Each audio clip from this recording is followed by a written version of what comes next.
et sœurs, que mon sacrifice qui est aussi le vôtre soit agréable à Dieu le Père Tout-Puissant.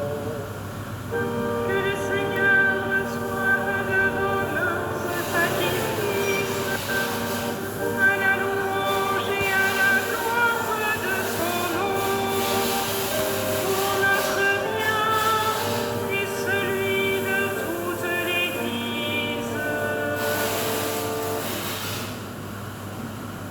Seigneur, tu sanctifies chaque jour ton Église par le sacrifice qu'il a déjà purifié.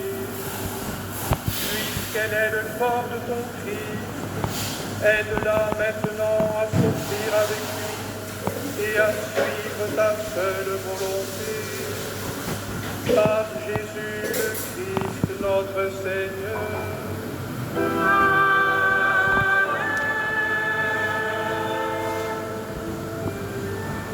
Le Seigneur soit avec vous.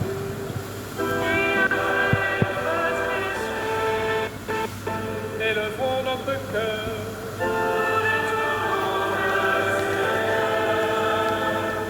Rendons grâce au Seigneur notre Dieu.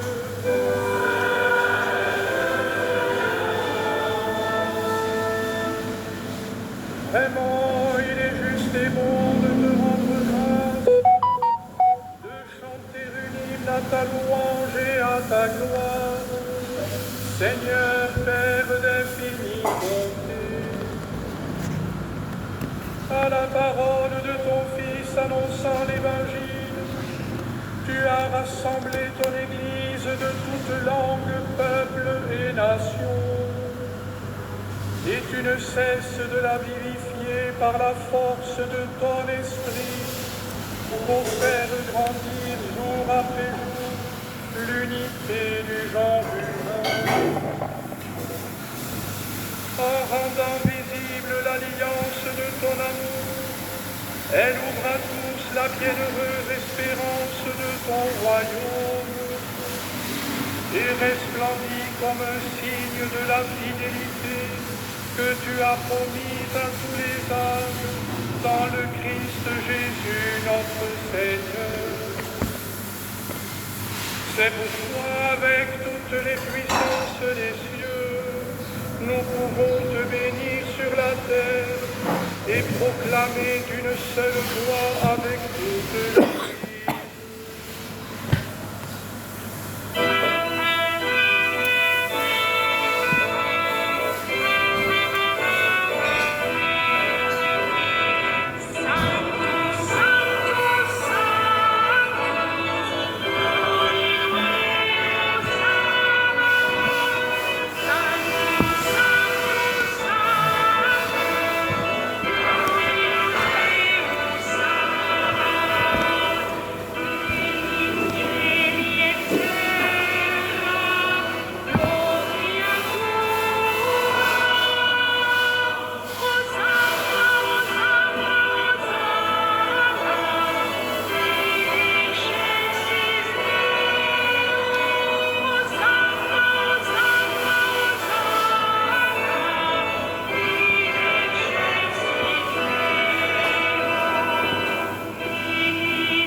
Vraiment, tu es saint et digne de louange, Dieu qui aime tes enfants, toi qui es toujours avec eux sur les chemins de cette vie. Vraiment, ton Fils Jésus est béni, lui qui se tient au milieu de nous quand son amour nous réunit. Comme autrefois pour ses disciples, il nous ouvre les Écritures, il rompt le pain. C'est pourquoi, Père très aimant, nous t'en prions, envoie ton esprit afin qu'il sanctifie nos offrandes que ce pain et ce vin deviennent pour nous le corps et le sang de notre Seigneur Jésus le Christ. La veille de sa passion, la nuit de la dernière scène, il prit le pain, dit la bénédiction, le rompit et le donna à ses disciples en disant: prenez et mangez-en tous, ceci est mon corps livré pour vous.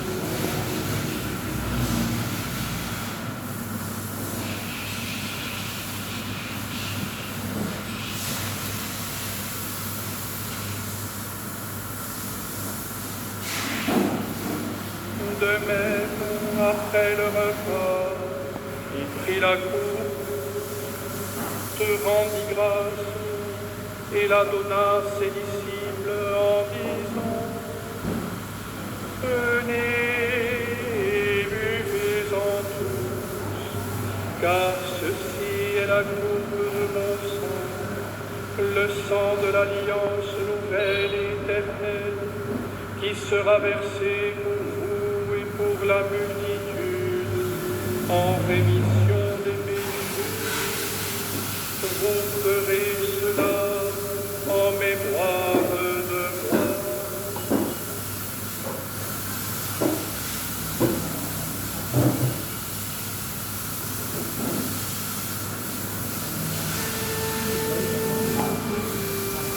Proclamons le mystère de la foi.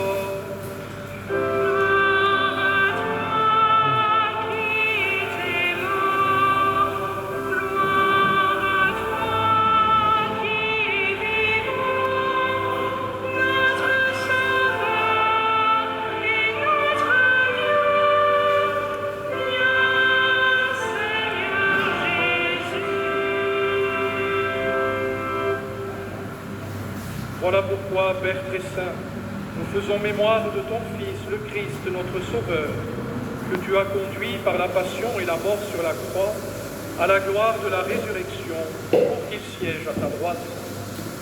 Nous annonçons jusqu'à ce qu'il vienne l'œuvre de ton amour, et nous t'offrons le pain de la vie et la coupe de bénédiction. Regarde avec bonté l'offrande de ton Église, qui te présente par nos mains ce qu'elle a reçu de toi, le sacrifice pascal du Christ. Que la force de ton esprit d'amour fasse de nous, dès maintenant et pour l'éternité, les membres de ton Fils, nous qui communions à son corps et à son sang.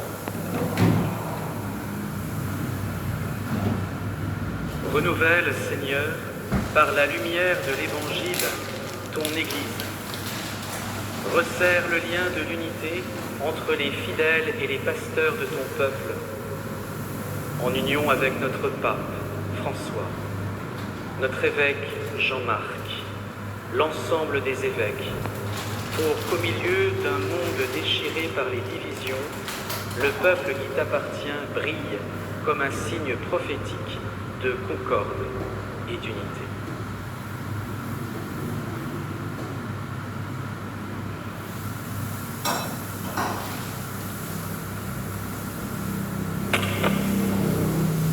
Souviens-toi de nos frères et sœurs qui se sont endormis dans la paix du Christ et de tous les morts dont toi seul connais la foi. Accueille-les dans la joie et la clarté de ton visage et donne-leur, par la résurrection, la plénitude de la vie.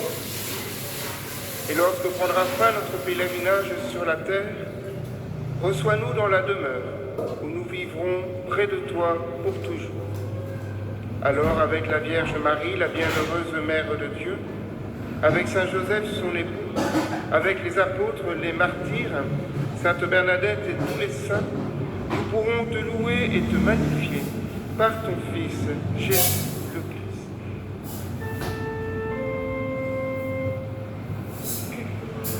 Par lui, avec lui et en lui, à toi, Dieu le Père Tout-Puissant, dans l'unité du Saint-Esprit,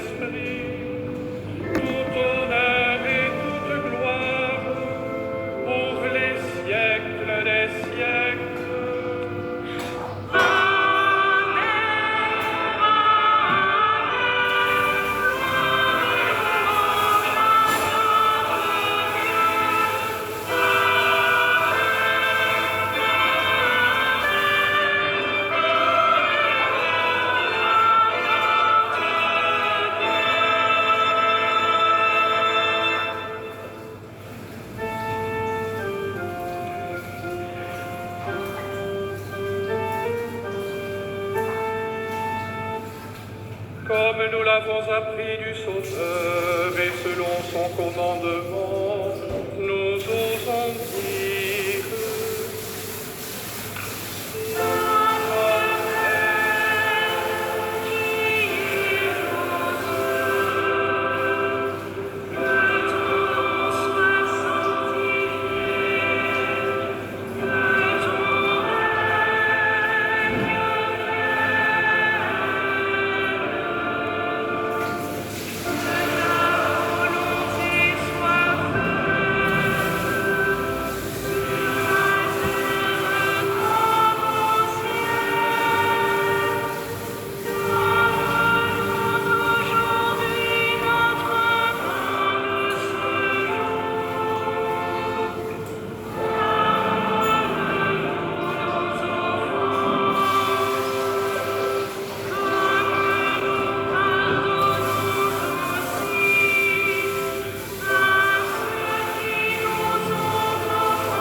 délivre-nous de tout mal, Seigneur, et donne la paix à notre temps.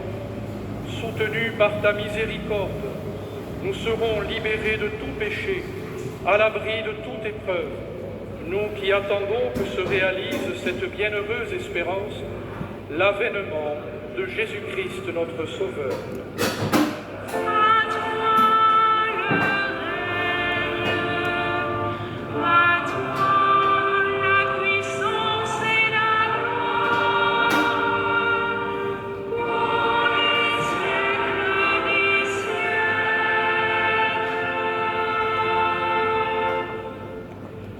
Seigneur Jésus-Christ, tu as dit à tes apôtres, « Je vous laisse la paix, je vous donne ma paix. Ne regarde pas nos péchés, mais la foi de ton Église.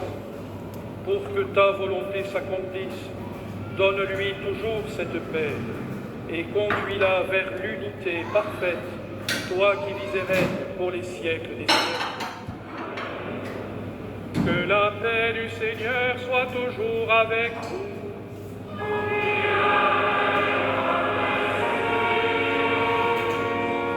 Frères et sœurs, dans le Christ, dans la charité du Christ, donnez-vous la paix.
Voici l'agneau de Dieu. Voici celui qui enlève les péchés du monde. Heureux les invités au repas des noces de l'agneau.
notre Seigneur.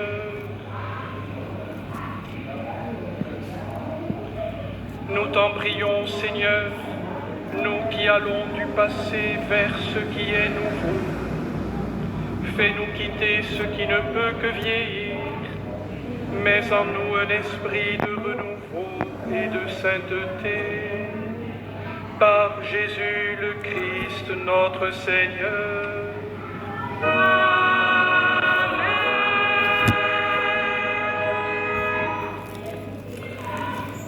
Frères et sœurs, chers amis, nous inaugurons cette année les catéchèses du matin. Vous pouvez vous asseoir. Catéchèses qui vont nous permettre d'être nourris spirituellement ensemble, pour ancrer notre foi ensemble.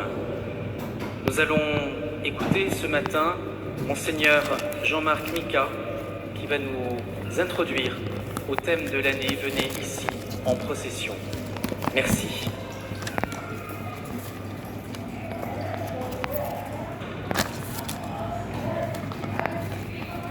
Cinq points à ce que je vais dire. Je charge le Père Sébastien Anthony discrètement de se racler la gorge pour me faire comprendre qu'il sera temps que je m'arrête. Le mardi 2 mars 1858, lors de la 13e apparition, la dame dit à Bernadette « Allez dire aux prêtres qu'on bâtisse ici une chapelle et qu'on y vienne en procession ». Cette phrase a été déclinée en 3 thèmes pour soutenir la méditation, la prière, la couleur des pèlerinages de Lourdes ces 3 dernières années. Allez dire aux prêtres, première année, qu'on bâtisse ici une chapelle, 2e année, et enfin, qu'on vienne ici en procession.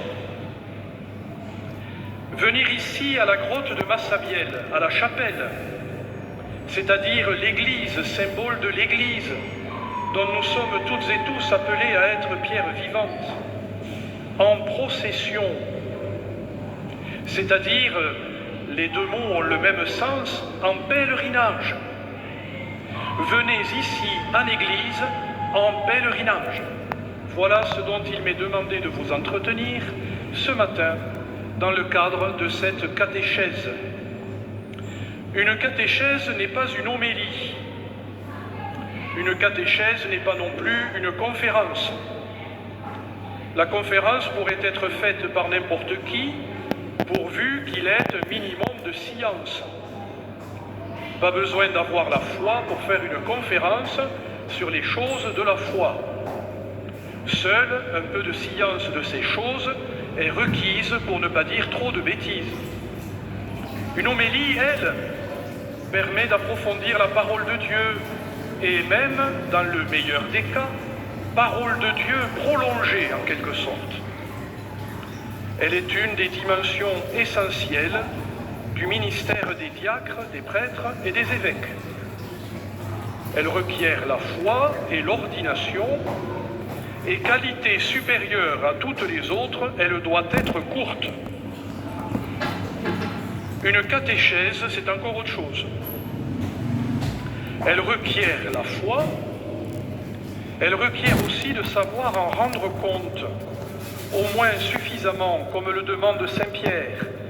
Soyez toujours prêts à rendre compte de l'espérance qui est en vous. Elle est une des fonctions essentielles dont la grâce est donnée au baptême et à la confirmation.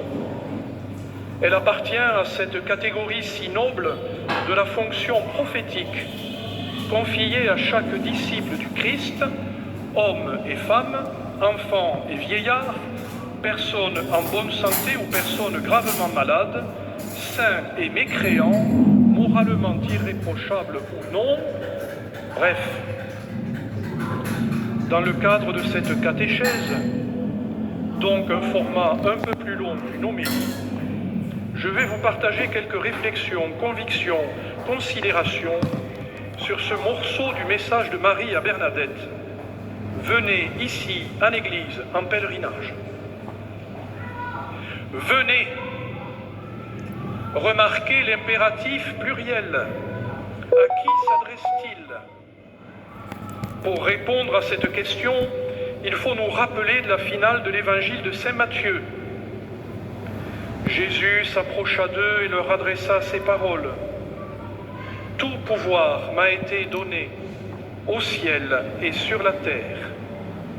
Allez, de toutes les nations faites des disciples, baptisez-les au nom du Père et du Fils et du Saint-Esprit. Apprenez-leur à observer tout ce que je vous ai commandé, et moi je suis avec vous tous les jours, jusqu'à la fin du monde. » La dame s'adresse à Bernadette comme Jésus s'était adressé aux apôtres. « Allez de toutes les nations faites des disciples, venez ici en procession pèlerinage. » Les destinataires, ce sont les nations, toutes les nations. La bonne nouvelle du salut est adressée aux nations, à toutes les nations de la terre. La miséricorde de Dieu, composante essentielle, identifiante du salut, est offerte aux nations, à toutes les nations qui sont sous le ciel. Venez toutes et tous, du monde entier, qui que vous soyez, venez, venez comme vous êtes, droits et tordus, venez, venez ici en procession. Les nations. Notre monde est pluriel, cela n'échappe à personne. Les Jeux olympiques qui viennent de s'achever avant les Jeux paralympiques à la fin de ce mois sont une formidable vitrine de cette pluralité. Une pluralité plutôt heureuse pour une fois. La pluralité des nations destinataires de l'appel de Dieu se fait en effet tantôt Babel, tantôt Pentecôte. Le concert des nations rime le plus souvent, hélas, avec Babel.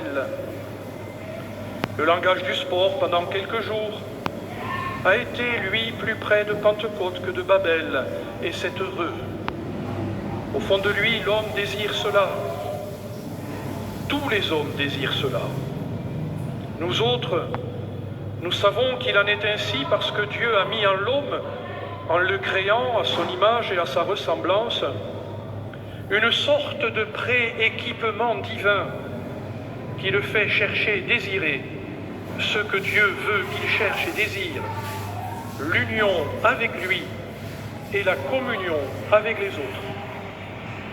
C'est ce qu'enseigne solennellement, dogmatiquement, le Concile Vatican II dans la Constitution sur l'Église. Le Christ est la lumière des peuples. Réunis dans l'Esprit Saint, le Saint Concile souhaite donc ardemment, en annonçant à toutes les créatures la bonne nouvelle de l'Évangile, répandre sur tous les hommes la clarté du Christ qui resplendit sur le visage de l'Église. L'Église étant dans le Christ en quelque sorte le sacrement, c'est-à-dire à la fois le signe et le moyen de l'union intime avec Dieu et de l'unité de tout le genre humain, elle se propose de mettre dans une plus vive lumière sa propre nature et sa mission universelle. L'Église est le signe et le moyen, le sacrement donc, de deux idéaux qui habitent le cœur et l'âme de tous les hommes depuis leur création par Dieu. Deux idéaux qui sont comme des pierres d'attente que l'Esprit Saint entretient en chacun et qui permettent la reconnaissance de foi le moment venu. L'union intime avec Dieu et l'unité de tout le genre humain. De ces deux idéaux constitue cette vocation à la sainteté qui est l'horizon de tous, horizon promis par Dieu et horizon désiré par tous. L'Église en est le signe et le moyen.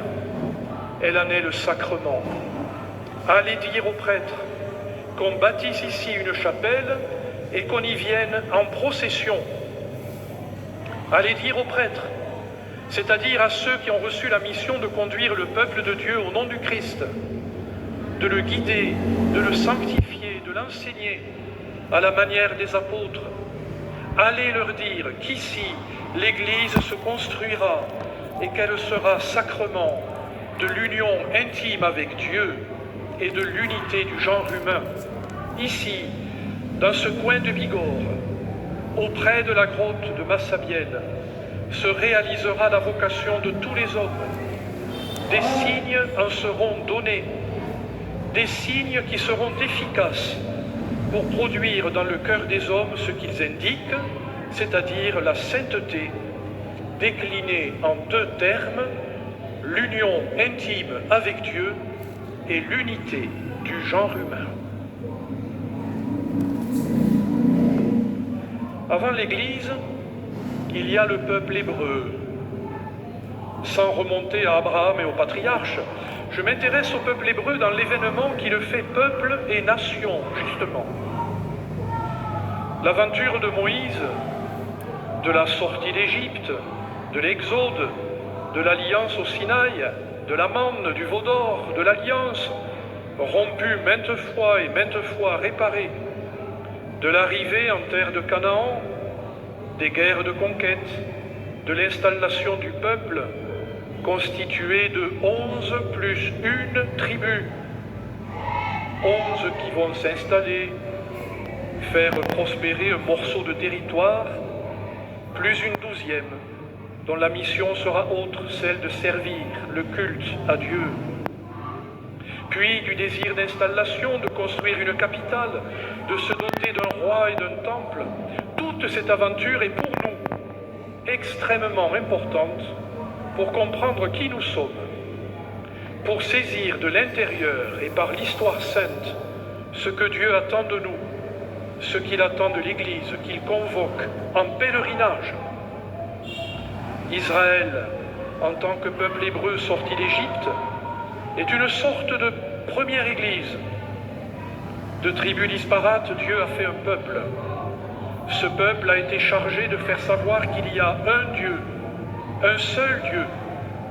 Il a été chargé de le faire connaître et d'inviter à le reconnaître et à entrer avec lui dans l'alliance, un peuple pour tous les autres peuples, une nation pour les autres nations.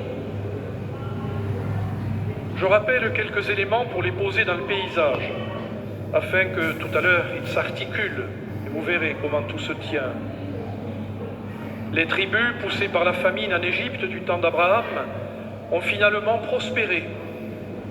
Réduites en esclavage, ses membres crient sous le joug égyptien et les coups des fouets. Moïse, hébreu au destin improbable, passeur préparé par Dieu, va les conduire aux portes du désert.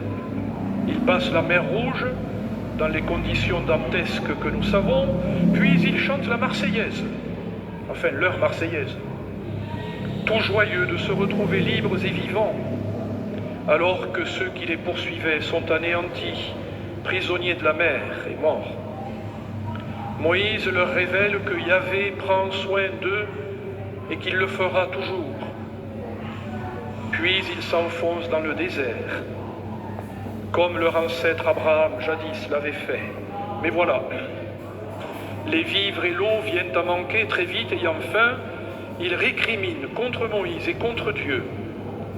Alors oui, Dieu va prendre soin d'eux. Il ouvre le rocher pour eux et l'eau coule autant que de besoin. Les cailles viennent apaiser leur faim et leur colère. La manne est donnée au jour le jour. Impossible d'en faire des provisions. Ils sont obligés de faire assez confiance pour croire que le lendemain, la ration du jour sera donnée encore. Et ils avancent. Et ils marchent. Guidés par Dieu, mais pas de manière extrêmement claire. C'est une colonne de brouillard qui les guide. La visibilité est plutôt réduite. Quand ils voient le brouillard, ils savent que c'est par là qu'il leur faut aller. Étrange quand même. Puis il y a le Sinaï, les commandements, l'alliance, l'enthousiasme, les promesses, mais aussi la fatigue, le découragement, la trahison. Un veau d'or est une divinité tout de même plus facile à emporter avec soi et à maîtriser que le Dieu d'Abraham et de Moïse, imprévisible et caché dans la brume. Il y a les serpents, les maladies et la mort. Il y a l'errance et les générations qui passent. 40 années terribles où le peuple élu apprend ce que signifie cette élection divine. Ils apprennent à prier comme Dieu aime que l'on prie. Ils apprennent l'action de grâce quand chaque sabbat ils font mémoire de leur Pâques, de leur passage de l'esclavage à la liberté, de la mort à la vie grâce à Dieu. Ils apprennent à demander à Dieu leur pain quotidien. Ils apprennent à lui demander pardon pour leurs infidélités. Ils apprennent que Dieu est miséricorde. Sautons quelques générations. Quand Samuel fut devenu vieux, il établit ses fils juges en Israël. Mais ses fils ne marchèrent pas sur ses traces. Attirés par le gain, ils acceptèrent des cadeaux et firent dévier le droit. Tous les anciens d'Israël se réunirent et vinrent trouver Samuel à Rama. Ils lui dirent : « Tu es devenu vieux, et tes fils ne marchent pas sur tes traces. Maintenant donc, établis pour nous gouverner un roi, comme en ont toutes les nations. » Samuel fut mécontent, parce qu'ils avaient dit « Donne-nous un roi pour nous gouverner », et il se mit à prier le Seigneur. Or le Seigneur lui répondit : « Écoute la voix du peuple en tout ce qu'ils te diront. Ce n'est pas toi qu'ils rejettent. C'est moi qu'ils rejettent, et ils ne veulent pas que je règne sur eux. Tout comme ils ont agi depuis le jour où je les ai fait monter d'Égypte jusqu'à aujourd'hui, m'abandonnant pour servir d'autres dieux, de même agissent-ils envers toi. Maintenant donc, écoute leur voix, mais avertis-les solennellement et fais-leur connaître les droits du roi qui régnera sur eux. » Et Saül devint roi sur Israël. Au temps de son successeur David, le peuple eut un autre désir, formula une autre demande. Le roi habitait enfin dans sa maison. Le Seigneur lui avait accordé la tranquillité en le délivrant de tous les ennemis qui l'entouraient. Le roi dit alors au prophète Nathan : « Regarde, j'habite dans une maison de cèdre, et l'arche de Dieu habite sous un abri de toile. » Nathan répondit au roi : « Tout ce que tu as l'intention de faire, fais-le, car le Seigneur est avec toi. » Mais cette nuit-là, la parole du Seigneur fut adressée à Nathan. « Va dire à mon serviteur David, ainsi parle le Seigneur. Est-ce toi qui me bâtiras une maison pour que j'y habite ? Depuis le jour où j'ai fait monter d'Égypte les fils d'Israël, et jusqu'à ce jour, je n'ai jamais habité dans une maison. J'ai été comme un voyageur sous la tente qui était ma demeure. Pendant tout le temps où j'étais comme un voyageur parmi tous les fils d'Israël, ai-je demandé à un seul des juges que j'avais institué pasteur de mon peuple Israël, pourquoi ne m'avez-vous pas bâti une maison de cèdre ? Dieu n'aime pas bien les demandes des hommes qui veulent un roi comme les autres nations, qui veulent un temple comme les autres nations pour leur Dieu. Il n'aime pas que le peuple veuille un roi et pourtant il cède. Il n'aime toujours pas que le peuple veuille un temple et pourtant il cède encore. Il sait que le peuple, tel un enfant devenant adolescent et adulte, a besoin de faire ses propres expériences pour apprendre. Alors il consent à cet usage-là de la liberté qu'il a donnée à l'homme en le créant, mais il ne s'en réjouit pas. Il sait où tout cela conduira. Qu'on vienne ici en procession. Lorsque nous nous mettons en route pour vivre un pèlerinage, nous revivons en raccourci, en condensé, en accéléré, ce que les Hébreux ont vécu. Telle est la spiritualité du pèlerinage. Pour entrer avec fruit dans cette spiritualité, nous devons nous rappeler tout ce que je viens d'évoquer. nous devons nous rappeler que Dieu nous préfère nomades. Un jour, lorsque j'étais à 16 ans au lycée de Saint-Gaudens, pas très loin d'ici, dans le diocèse de Toulouse, je me souviens que l'aumônier d'alors nous avait dit qu'être chrétien, c'est accepter de n'être jamais arrivé. C'est la spiritualité du pèlerinage qui caractérise toute notre vie à la suite du Christ. Être chrétien, c'est accepter de n'être jamais arrivé. Dieu nous préfère nomades ou pèlerins. La question très importante dans tout cela est pourquoi ? Pourquoi nous préfère-t-il ainsi ? Et on pourrait même décliner en deux questions, pourquoi et pourquoi ? Pourquoi Dieu nous préfère-t-il nomades ? Sans doute pour nous rappeler que depuis les origines, la création a été donnée à l'homme en gérance. Il n'en est pas le maître. Nous sommes citoyens du ciel, de passage sur la terre. Vous connaissez toutes ces expressions. Il faut leur donner chair, contenu, solidité. Nous sommes citoyens du ciel, jamais arrivés donc sur cette terre, consentant à cette fragilité qui exige la foi et l'abandon à Dieu. Rappelez-vous que la manne est donnée par Dieu au jour le jour. Nous autres, nous rêvons de sécurité, nous rêvons de solidité, nous rêvons d'un État solide, avec un roi, avec un temple. Nous rêvons d'un Dieu plus fort que celui des autres. Les Hébreux ont connu cela à l'époque, par exemple, du fameux concours d'Élie contre les prêtres de Baal. Nous autres, nous rêvons de nous servir nous-mêmes, comme Ève puis Adam au pied de l'arbre de vie. Oui, ce rêve a quelque chose à voir avec le péché originel, source de tous les péchés, de tous les refus de Dieu, de toutes les rébellions contre Dieu. Au Moyen-Âge et au-delà, une manière de réparer ces péchés était de se faire pèlerin vers Compostelle, Rome, Jérusalem. On abandonne alors ses sécurités et on reprend la route, comme les Hébreux en Exode. On reprend le chemin du désert, parce que l'expérience montre que Dieu parle à notre cœur au désert. Autrefois, j'ai entendu un texte qui m'a bouleversé. C'était dans une homélie à la basilique de Fourvière, le 8 décembre 1998. Ce texte n'est pas de père de l'Église, ni d'un auteur homologué comme spirituel. Il est d'un poète qui sans doute savait parfois écouter Dieu, Antoine de Saint-Exupéry. Quand passent les canards sauvages à l'époque des migrations, ils provoquent de curieuses marées sur les territoires qu'ils dominent.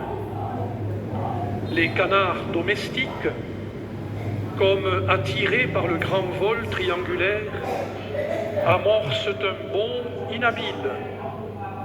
L'appel sauvage a réveillé en eux je ne sais quel vestige sauvage. Et voilà les canards de la ferme changés pour une minute en oiseaux migrateurs. Voilà que dans cette petite tête dure, où circulaient d'humbles images de mares, de vers, de poulaillers, se développent les étendues continentales, le goût des vents du large et la géographie des mers. L'animal ignorait que sa cervelle fût assez vaste pour contenir tant de merveilles. Mais le voilà qui bat des ailes, méprise le grain, méprise les vers et veut devenir canard sauvage. Le pèlerinage réveille en nous, chaque année, à l'époque de l'Assomption, le goût des vents du large. Nous laissons nos maisons, nos sécurités, pour accepter un certain inconfort, la chaleur, quelques fatigues, quelques disponibilités à l'inconnu aussi. Nous devenons pèlerins pour réveiller en nous l'appel à reprendre la route vers le ciel, vers Dieu et vers les frères. C'est le deuxième pourquoi. Nous faisons procession, c'est-à-dire symboliquement pèlerinage, pour mettre en œuvre ce que Marie demande à Bernadette, la conversion des pécheurs.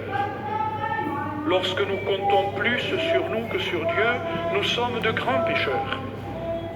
Lorsque nous nous mettons nous-mêmes au centre de tout, au détriment des autres, nous sommes de grands pécheurs.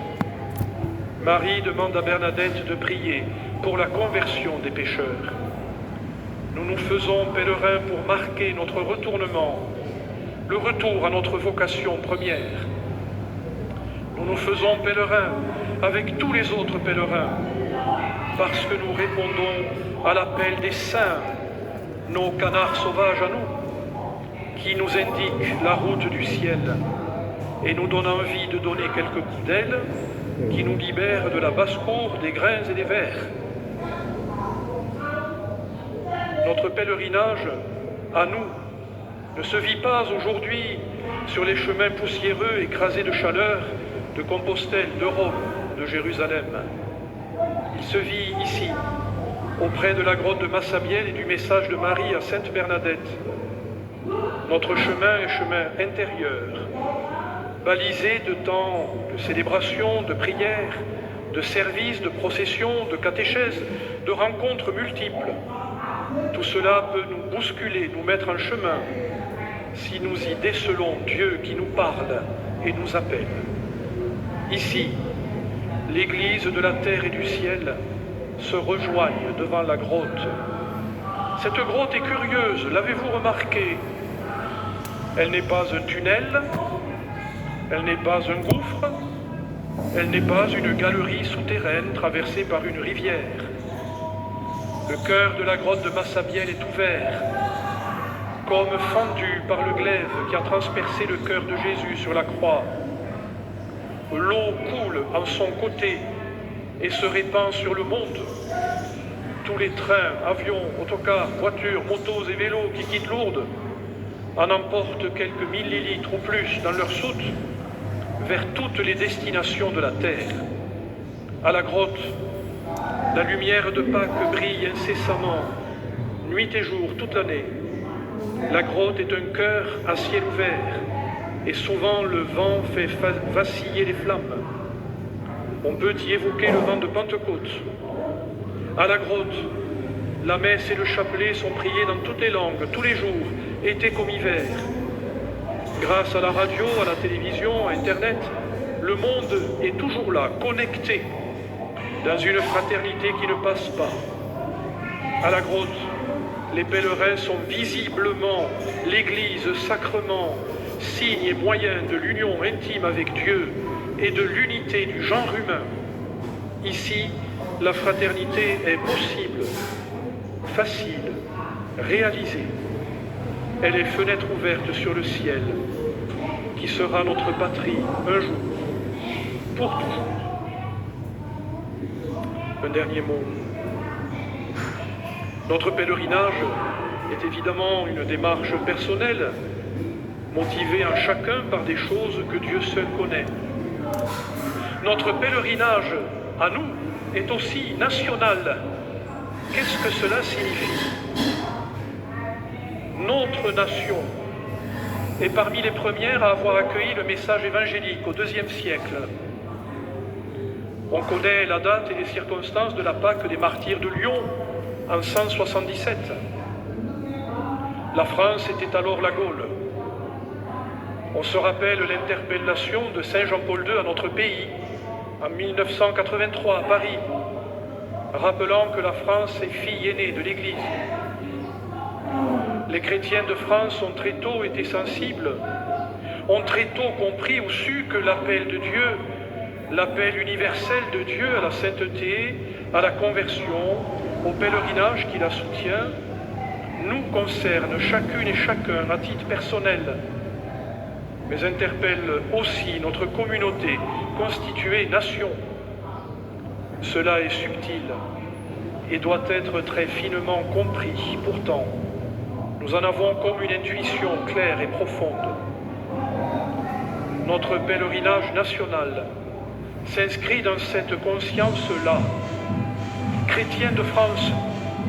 Nous sommes une portion de l'Église universelle appelée à être signe et moyen de l'union intime avec Dieu et de l'unité du genre humain.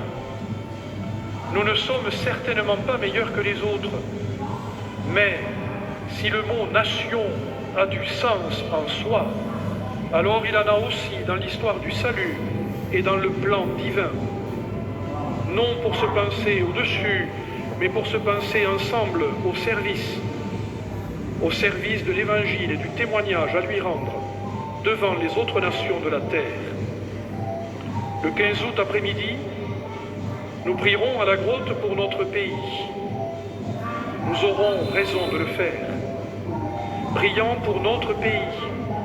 Nous prions pour ses habitants, nos concitoyens et les autres. Nous prions pour les institutions qui organisent et animent la vie commune. Nous prions pour celles et ceux qui nous dirigent, celles et ceux qui votent les lois, celles et ceux qui assurent la sécurité et la justice. Nous prions pour ceux qui réussissent dans notre pays et ceux qui sont à la peine. Nous prions pour nos familles et pour ceux qui n'en ont pas. Nous prions pour celles et ceux qui suivent les pas du Seigneur. Et nous prions pour celles et ceux qui les ignorent, les moquent et les font souffrir. Nous prions pour ceux qui trouvent leur place facilement dans la société et dans la vie, et ceux qui en sont empêchés en raison de la maladie, de la pauvreté, de l'exclusion dont ils sont l'objet, en raison de leur couleur, de leur orientation sexuelle, de leurs opinions politiques, de leurs péchés, de leur religion autre que chrétienne, de leur sensibilité dans l'Église catholique. Vous savez, ces fameuses étiquettes dont Français, nous avons le secret. Nous prions les uns pour les autres, chers frères et sœurs, et chers concitoyens de France. Cela a du sens, et nous en sommes heureux. Alors, très bonne procession à chacune et à chacun, sous le regard de Notre-Dame de Lourdes, et à l'appel de Sainte Bernadette, venez ici en procession.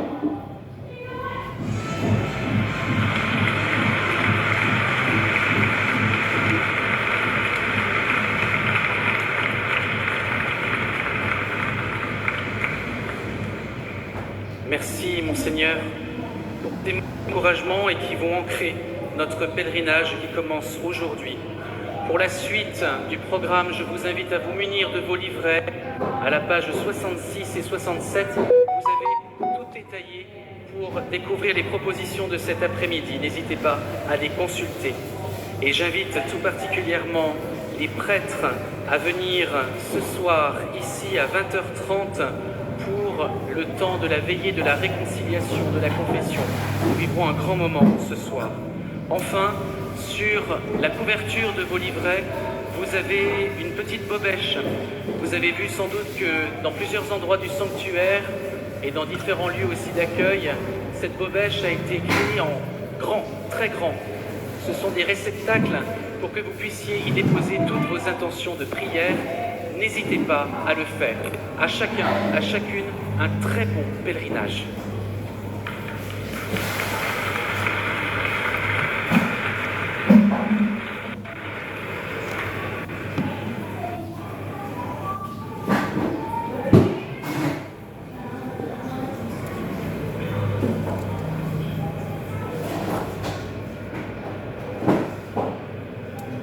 Le Seigneur soit avec vous.